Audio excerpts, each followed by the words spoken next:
Perplexity, start-up de 3 ans valorisée à 18 milliards de dollars, veut racheter l'un des produits les plus utilisés sur la planète. Prix proposé 34,5 milliards de dollars. En 2024, la justice américaine a condamné Google pour abus de position dominante. Le département de la justice a même demandé la vente forcée de Chrome utilisée chaque mois par 3 milliards d'internautes dans le monde. C'est là que Perplexity entre en scène. La jeune pousse de San Francisco combine le nouveau moteur de recherche Comet et un assistant d'intelligence artificielle. Dans sa lettre d'intention, Perplexity assure vouloir préserver Chrome comme un bien commun du web ouvert. Pour rassurer les régulateurs, Perplexity annonce aussi 3 milliards de dollars d'investissement dans Chrome et Chromium sur 2 ans. L'offre est structurée autour d'un consortium de grands fonds d'investissement disposés à financer l'intégralité de la transaction.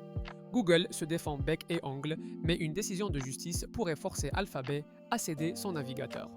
Chrome est bien plus qu'un outil de navigation, c'est une porte d'entrée sur Internet, une interface quotidienne pour près de la moitié de l'humanité connectée.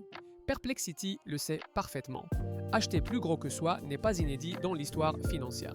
Dans ce cas, on veut généralement faire l'achat via un nouveau prêt qui sera remboursé par les revenus de l'entreprise acquise.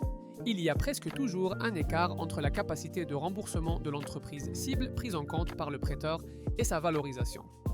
Pour une PME valorisée à 6 fois l'EBITDA, par exemple, le financement bancaire pourrait être à 4 fois l'EBITDA.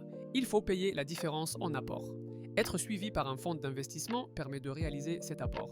Le risque, qui augmente avec la taille de l'entreprise acquise, est celui de l'intégration et la capacité de la cible après l'opération à rembourser le financement. Ici, maintenir un navigateur mondial demande des moyens et une organisation colossale. AOL Time Warner est un avertissement de ce qu'il ne faut pas répéter. Perplexity joue sur plusieurs tableaux.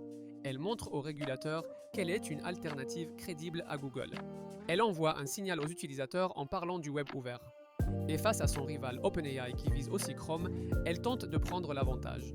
Car celui qui s'empare de Chrome devient immédiatement une puissance face aux géants de la recherche et de l'IA.